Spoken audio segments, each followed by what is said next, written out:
Welcome back to the English Boost podcast, everyone. I'm Anna, and as always, I've got my fantastic co-host Liam here with me. Today's episode is all about stepping up your game in the job interview world, especially if English isn't your first language. Right, Liam? Absolutely, Anna. I mean, interviews are nerve-wracking enough, right? Add the challenge of responding in a second language, and it can feel like a whole different game. But here's the thing. Today, we're going to help you ace those interview questions with confidence. Yeah, because let's be honest, knowing what to say can be tricky when you're trying to present your best self. You don't want to sound like you're just repeating a script, but you also don't want to freeze up and give a one-word answer. Exactly. And today, we'll tackle everything from the infamous tell me about yourself to those tough questions about weaknesses. We'll break down each one, show you how to approach them, and even toss in some practical tips to make your answers stand out. So, whether you're gearing up for your very first interview or looking to polish your skills for career advancement, we've got you covered. Think of this as your personal crash course in interview English. And by the end, you'll be able to leave a lasting impression that's polished, professional, and uniquely you. All right, let's start with the basics. You're sitting in front of the interviewer and they ask, "Tell me about yourself." Simple question, right? But what are they really trying to find out? Exactly. It's not just small talk. They want to know who you are in a way that's relevant to the job. And here's the trick. Every question they ask is actually a way to see if you'll fit in with their team and if you can bring value to their company. And this applies to all the classic questions. For instance, when they ask, "What are your greatest strengths?" they're really asking, "What can you bring to our team?" It's a way for you to show off what you're great at and how that benefits them. So, a little pro tip here. Don't just say, "I'm organized" or "I'm a hard worker." Instead, think about specific skills or qualities you have that are relevant to the role you're applying for. For example, I'm really organized, which has helped me manage complex projects in my previous roles without missing deadlines. Now, that's something an employer can get behind. Exactly, Liam. That's an excellent way to start. Repeat this structure and just change for the qualities and things that you think fits the most. I'm your strength, which has helped me. Things that you accomplished with this strength. And that's huge, especially in a professional setting. If you can show them you're capable of self-reflection, that's a big win. We'll dive into that weakness question more in the next sections. But for now, remember, every question has a purpose, and understanding that purpose can really shape how you respond. Well said, Liam. All right, now that we know the psychology behind these common questions, let's move on to tackling one of the biggest ones. Tell me about yourself. Get ready, because this one really sets the tone for the entire interview. Tell me about yourself. It sounds simple, but it's one of the trickiest questions to answer.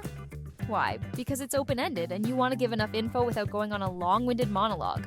Yes, absolutely. Think of this question as your opportunity to give a quick, compelling snapshot of who you are as a professional. You want to keep it relevant, engaging, and to the point.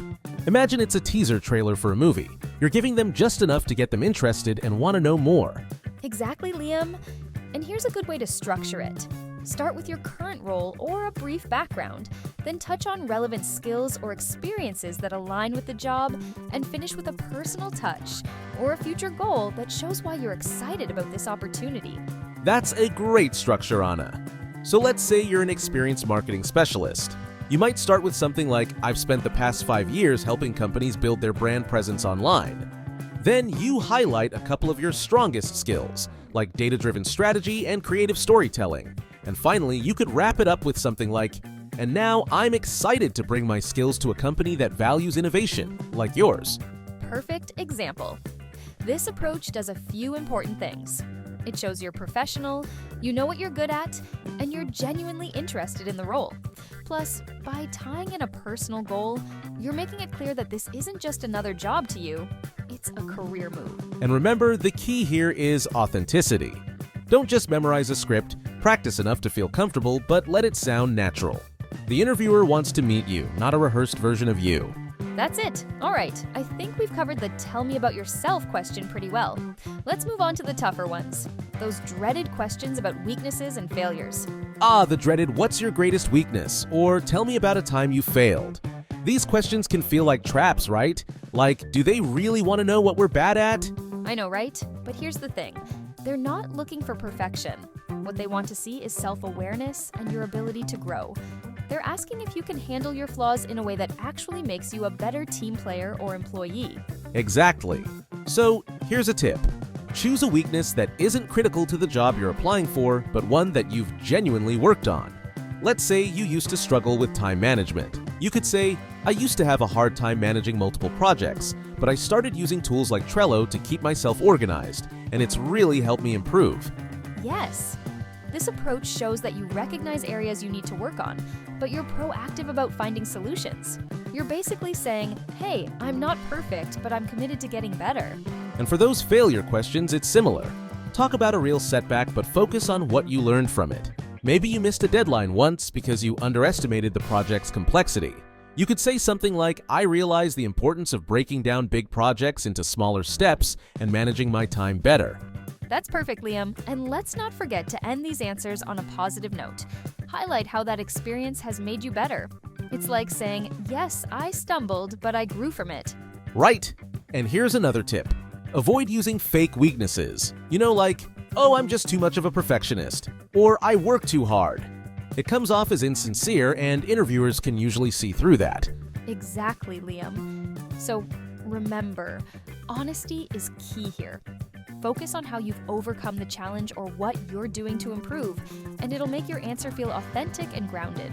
So, we've covered answering the big questions, but now let's talk about the finishing touch, how to sound professional and confident, especially if English isn't your first language. So, we've covered answering the big questions, but now let's talk about the finishing touch, how to sound professional and confident, especially if English isn't your first language.